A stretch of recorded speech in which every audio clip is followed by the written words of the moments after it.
तिलकपुर नाम का एक गांव था। वो गांव शहर के सबसे आखिर छोर पर था। वहां से शहर जाने में पैदल एक दिन लग जाता था। वहां के लोग अपना सारा काम गांव में ही करा करते थे। गांव में लालचंद नामक का एक इंसान रहा करता था।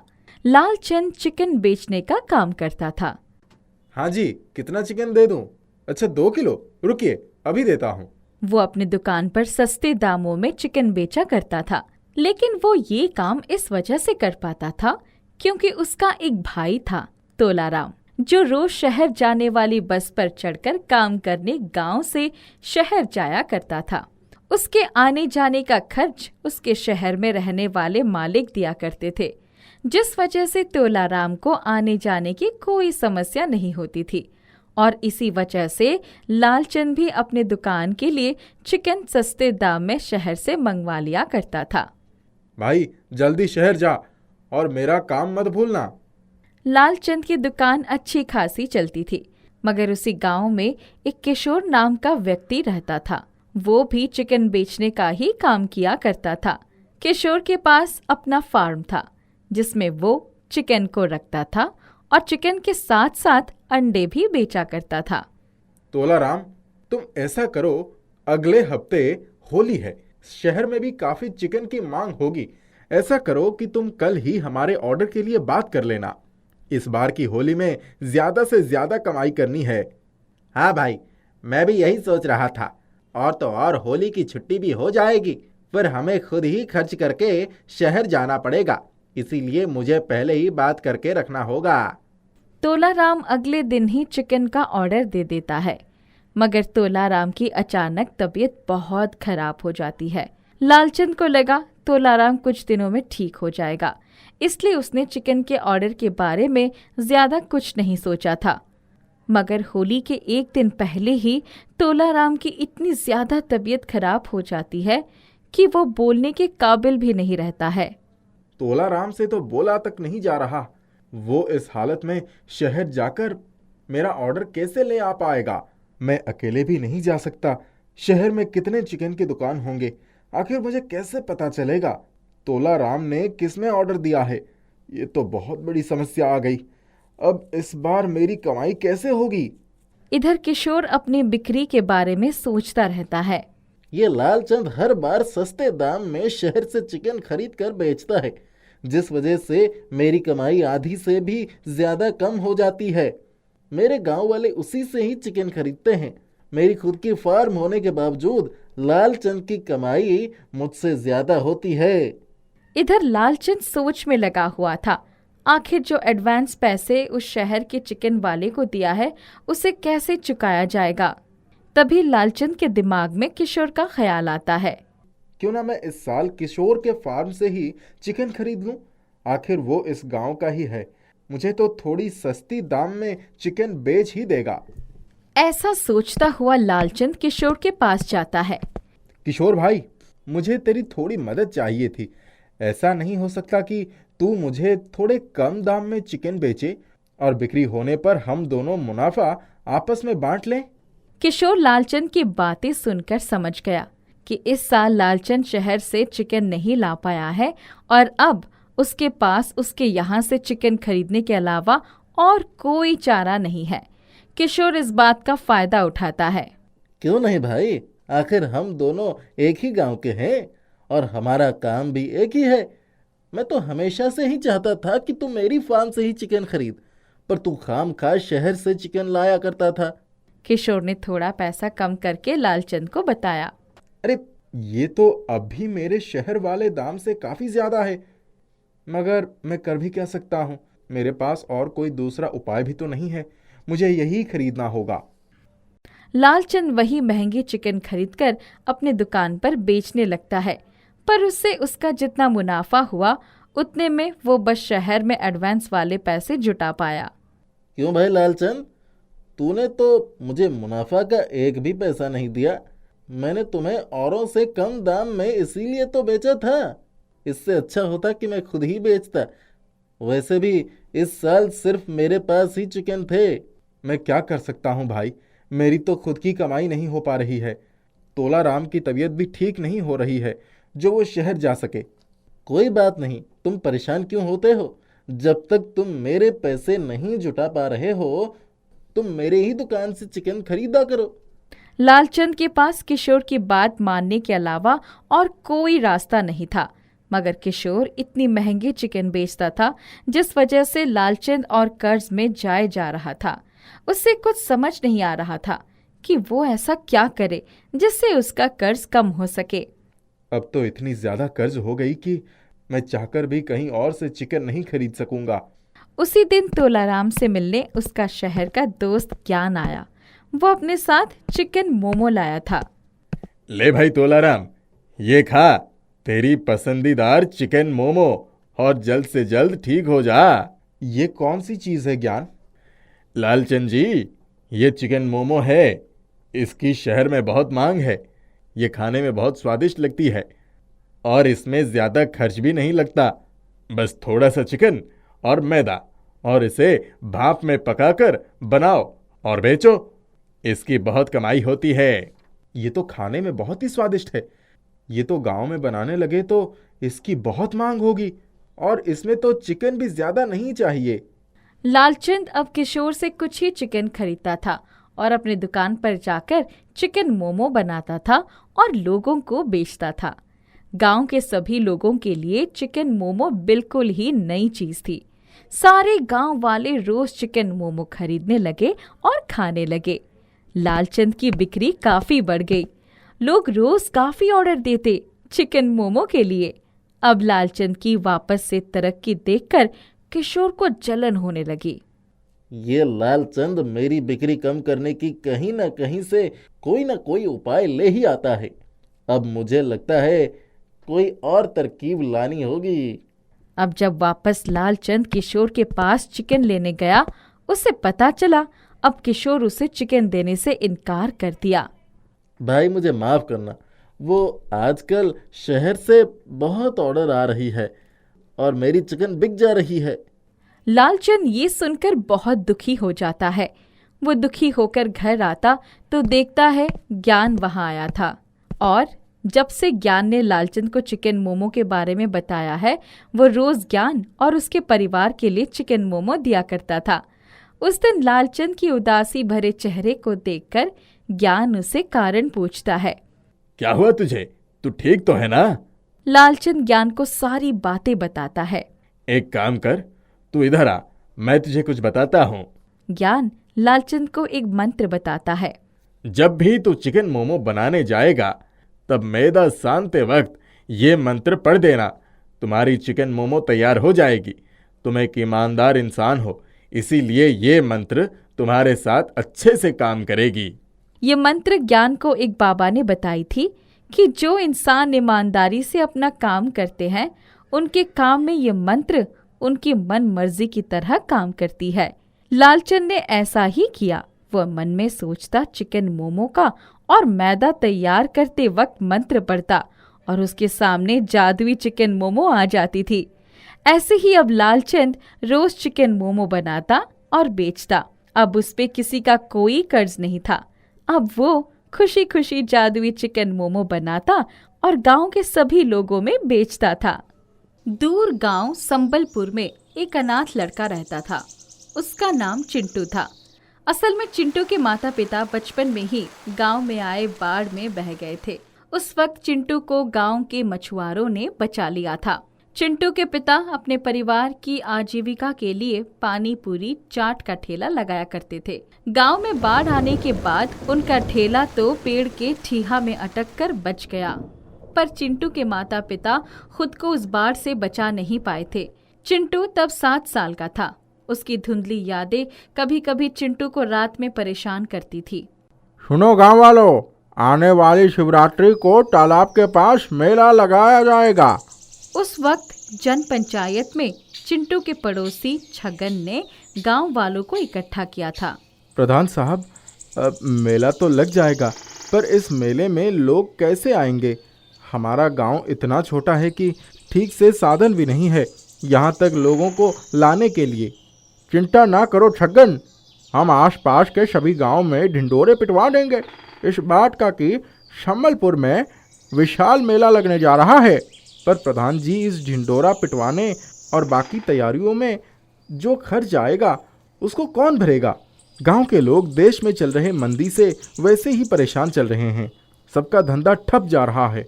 अरे खर्च की चिंता तुम मत करो, हम सरकारी मदद से लोगों में इस बात का प्रचार करवाएंगे, क्योंकि हमारे गांव से लोग जुड़ेंगे, तभी इस छोटे से गांव का विकास होगा। सब गांव वालों ने प्रधान की बातों पर सहमति देते हुए मेला लगाना तय किया। संबलपुर गांव के खंडंजे पर चूने की लकीरें खींची जाने लगी। मंदिरों और भवनों का रंगारोहण और सफाई कार्य चालू हो गया। तालाब के पानी में लगे सारे शैवालों को साफ करके मछुआरों ने सुंदर बना दिया। गांव में लगने वाले मेले की तैयारी जोर शोर से चालू हो गई। एक दिन छगन ने अपनी पड़ोसी चिंटू को बुलाया। चिंटू की उम्र भी 18 साल पूरी हो चुकी थी। चिंटू, तुम बताओ, गांव के मेले में तुम क्या धंधा करोगे? मैं क्या धंधा करूंगा छगन काका, मुझे तो गांव में से ही हर घर से जीने के लिए 2 वक्त का खाना मिल जाता है। गांव वाले तुम्हें 2 वक्त का खाना इसीलिए दे रहे थे क्योंकि तुम बच्चे थे और काम धंधा करने लायक नहीं हुए थे। जब 18 साल पूरा होने पर सरकार भी तुम्हें काम धंधा करने की छूट देती है। अब तुम्हें अपने जीविका का साधन खुद निकालना होगा। आप ही बता दो छगन काका कि मैं क्या धंधा कर लूं। तुम्हारे पिता की आखिरी निशानी के रूप में तुम्हारे पास जो चाट का ठेला है उसको लगाओ गांव के मेले में। तुमने तो कितनी बार देखा था बचपन में अपने पिता को चाट बनाते हुए। छगन की बात चिंटू को समझ में आ गई और वो अपने पिता की विरासत उस चाट के ठेले को मेले में लगाने के लिए मन बना लिया। चिंटू ने अपने माता पिता को चाट बनाते हुए देखा जरूर था, पर उसने पहले कभी भी चाट नहीं बनाया था। रात हो चुकी थी। चिंटू अपने पिता को याद करते करते सो गया। उस रात सपने में खुद चिंटू से बात करने के लिए उसके पिताजी आए। कैसे हो चिंटू बेटा? आप कौन हैं? चिंटू बेटा, मैं तुम्हारा पिता हूँ। गांव के मेले में तुम्हें चाट कैसे बनाना है ये समझाने के लिए आया हूँ। जी पिताजी, अच्छा हुआ आप आ गए, मुझे आपकी ज़रूरत थी। कृपया बताइए कि मैं क्या करूँ। मेरी बात सुनो चिंटू बेटा, गांव के 3.5 किलोमीटर दक्षिण के तरफ तुम्हें एक बरगद का पेड़ मिलेगा। उस पेड़ पर चढ़ जाना। जहां एक चिड़िया का खोह मिलेगा, उस खोह में मटर के कुछ दाने होंगे और 2 सोने के सिक्के तुम्हें मिलेंगे। उसके बाद फिर बताइए पिताजी। उस मटर के दानों में से 8 दाने गिनकर निकाल लेना और दोनों सिक्कों को बेचकर बाजार से चाट बनाने का बाकी सामान लेते आना। सिर्फ 8 मटर से कैसे चाट बनेगा पिताजी? सोने के सिक्के से बाकी सारा मटर और सामान आ जाएगा। अच्छा ठीक है पिताजी, उसके बाद क्या करना है? उन 8 मटर के दानों को चाट के लिए गए बाकी मटर के दानों की साथ मिलाकर तुम चाट बनाना। तुम्हारे साथ इस पूरे गांव का भला हो जाएगा। सुबह जब नींद खुली तो चिंटू अपने पिता के बताए रास्ते में जाकर उस बरामदे की खोह में देखा तो वो सारी चीजें मिल गई जो चिंटू को सपने में उसके पिता ने बताई थी। चिंटू ने वही किया जो उसके पिताजी ने सपने में बताया था। शिवरात्रि आ चुकी थी। गांव में मेला लगन भी चालू हो गया था। हर तरफ चिल्लम चोट मचा था। लोगों ने तरह तरह के धंधे लगाए थे मेले में। किसी ने खिलौने का धंधा लगाया था, तो किसी ने घरेलू सामान का, तो किसी ने रेडीमेड कपड़ों का धंधा लगाया था। चिंटू भी मेले में अपने पिताजी के चाट के ठेले को लेकर तैनात हो गया था। चाट कैसे दे रहे हो बाबू? 10 रुपये प्लेट काका। लगाओ 1 प्लेट चाट। अभी दे रहा हूँ काका, ये लीजिए। चिंटू के चाट की बोहनी हो चुकी थी। ये चिंटू की पहली कमाई थी जो उसने अपने ठेले पर रखे हुए अपने माता पिता की तस्वीर पर चढ़ा दिया। कुछ देर में एक और ग्राहक आता है। बाबू, तुम ही हो वो चाट वाला जो अभी थोड़ी देर पहले मेरे पिताजी को चाट खिलाया था? जी भैया, बताइए, कोई कमी रह गई क्या उस चाट में? अरे कमी नहीं बाबू, उस चाट में तुमने ऐसा क्या मिला कर दिया कि मेरे पिताजी ने आज घर पर पेट भरकर खाना खा लिया। पथरी की बीमारी की वजह से वो कुछ भी खा नहीं सकते थे। सब पिताजी का आशीर्वाद है भैया। मैं तो मामूली चाट वाला हूँ, आपके लिए भी 1 प्लेट बनाऊं क्या? वैसे तो कब्ज की बीमारी मुझे भी है, उस पर यह मसालेदार चाट मेरी तबीयत और खराब कर देगा। रहने दो बाबू। ठीक है भैया, कोई बात नहीं, सेहत से बढ़कर कुछ भी नहीं है। वो ग्राहक पहले तो चला गया, फिर थोड़ी देर बाद वापस लौट कर आया। मुझे भी खिलाओ बाबू एक प्लेट चाट। तुम्हारे चाट की खुशबू ने मुझे वापस आने पर मजबूर कर दिया। मेरा मन नहीं खाने का, पर अब अचानक से मन करने लग गया। हो जाता है ऐसा कभी कभी। ये लीजिए भैया, गर्मा गर्म चाट। थोड़ी देर बाद एक एक बहुत बड़ा झुंड चिंटू की दुकान पर आने लग गया। सबको चिंटू की चाट ही खानी थी। उस झुंड ने आकर 1 घंटे के अंदर ही चिंटू के चाट की सारी सामग्री खत्म कर डाली। दिन में 11 बजे से लोग मेले में चिंटू के चाट ठेले पर से 2 बजे ही पूरा सामान बिक गया। चिंटू अपनी खाली हो चुका ठेला लेकर वापस गांव की तरफ चल ही रहा था। तब तक उसने देखा कि पूरे मेले में उसे खोजते हुए लोग नजर आ रहे हैं। सब एक दूसरे से चिंटू की चाट तक पहुंचने का रास्ता पूछ रहे हैं। एक ग्राहक तो खुद चिंटू से ही उसके चाट ठेले का पता पूछने लग गया। वो एक लड़का आया था आज चाट बेचने, उसका ठेला कहाँ पर लगा है? वो चाट वाला लड़का मैं ही हूँ, पर चाट तो खत्म हो गई। थोड़ा सा ही दे दो हमें जादुई चाट भैया, मेरी भी बीमारी ठीक हो जाए। जादुई चाट? ये क्या बात कर रहे हैं आप काका? तुम्हें नहीं पता? नहीं, मुझे कुछ भी नहीं पता। पूरे शहर में ये हल्ला हो गया है कि संबलपुर गांव में मेला लगा है, जहां पर चाट वाले की चाट खाकर लोगों की बीमारी ठीक हो रही है। क्या बीमारी ठीक हो रही है? अरे हाँ बाबू, शहर में हल्ला है कि कलेक्टर साहब के पिताजी की तबीयत ठीक हो गई। खुद भेष बदलकर मेला घूमने आए कलेक्टर साहब की बीमारी ठीक हो गई। हाँ, मुझे इतना तो पता है। उनके जाने के बाद से ही खूब ग्राहक आए और पूरा माल बिक गया कुछ ही देर में। अरे बबुआ, हमें थोड़ा सा ही बचावाला खिला दो, बहुत परेशान हूँ मैं अपनी गुर्दे की बीमारी से। चिंटू खरोच खरोच कर थोड़ी सी चाट उस आदमी को दे देता है, जिसे खाकर वो वापस चला जाता है। गांव का मेला खत्म होते ही ग्राम प्रधान चिंटू को खोजते हुए उसके पास आए। कहाँ हो चिंटू बेटा? हाँ कहिए प्रधान जी। तुम्हारे चाट की चर्चा तो शहर में मशहूर हो गई। लोगों की बीमारियां ठीक हो रही है तुम्हारी चाट की वजह से। मुझे भी मेले में एक ग्राहक ने बताया ये बात। तो हम तुम्हें ये कहने आए हैं कि कलेक्टर साहब का हमारे पास फोन आया था। उन्होंने संबलपुर गांव में मेले को जिला स्तर पर प्रचारित करने की बात कही है। साथ ही संबलपुर को विशेष ग्राम पंचायत का दर्जा दिलवाने के लिए मंत्री जी को पत्र लिखा है। सब तुम्हारी वजह से हुआ है बेटा। सब पिताजी का आशीर्वाद है प्रधान जी। उन्होंने कहा था कि मेरे साथ पूरे गांव का भला होगा। मैं समझा नहीं।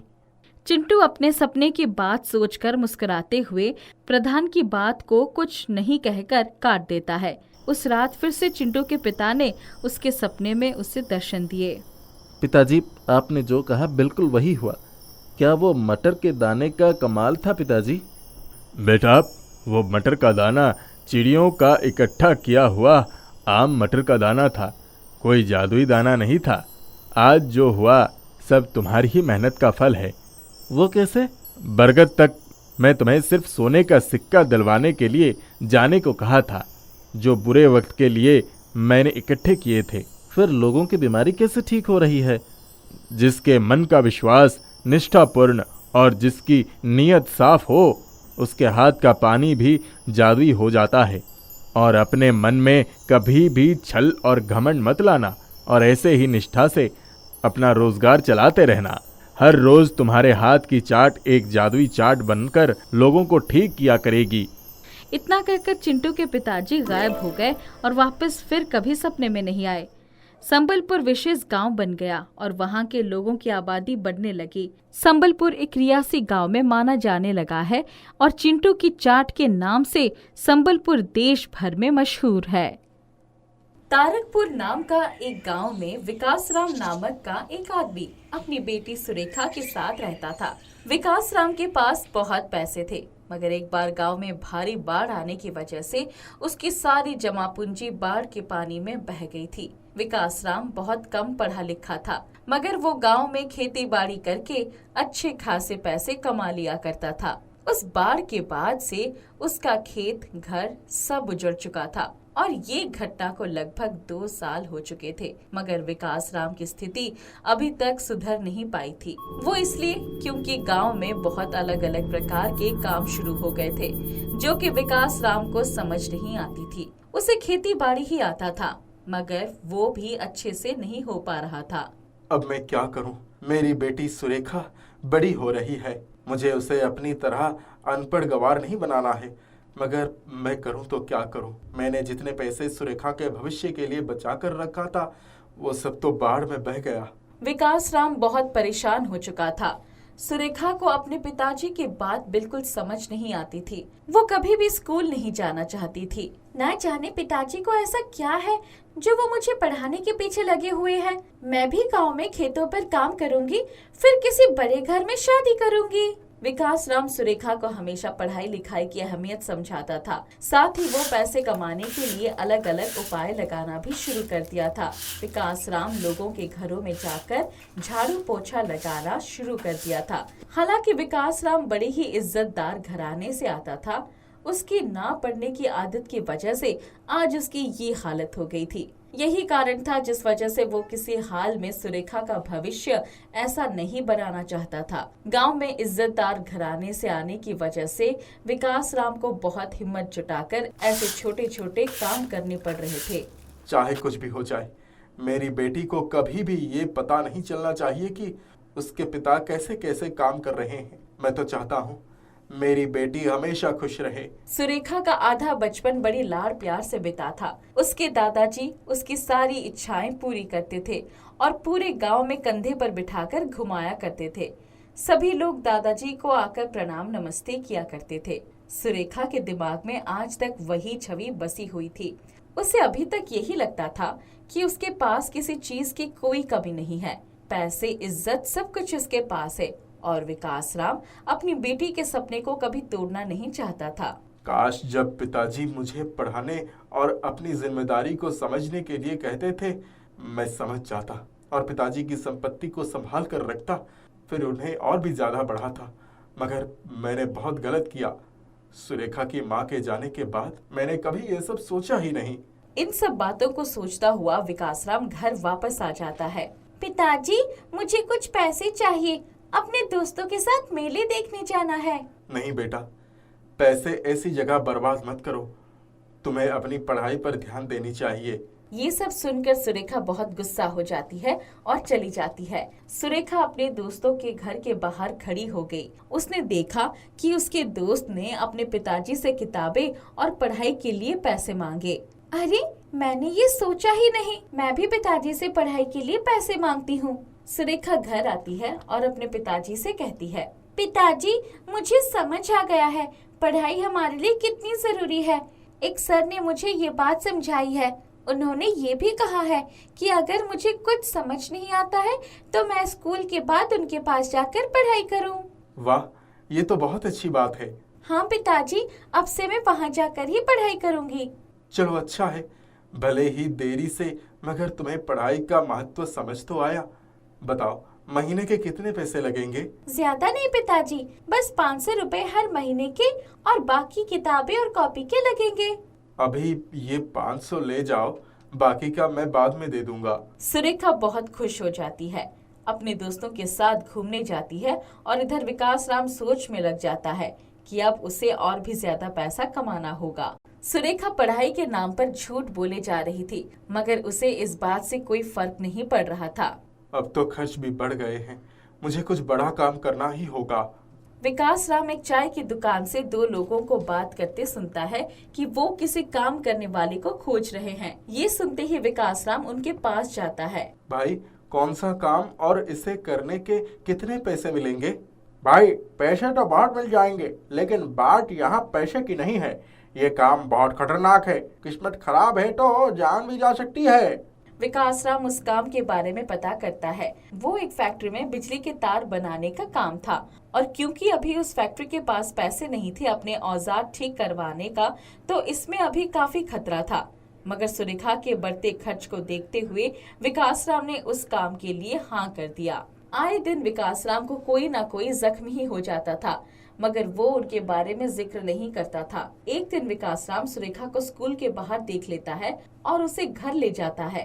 तुम स्कूल में क्यों नहीं थी? मैं क्या करूं? मेरा मन नहीं लगता है पढ़ने में, और आप मुझे पैसे भी नहीं देते हो, तो मैं क्या करूं?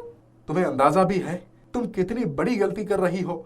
वादा करो तुम बड़ी होकर बहुत बड़ी विद्वान बनोगी। सुरेखा को अपने पिताजी की बातें समझ नहीं आती।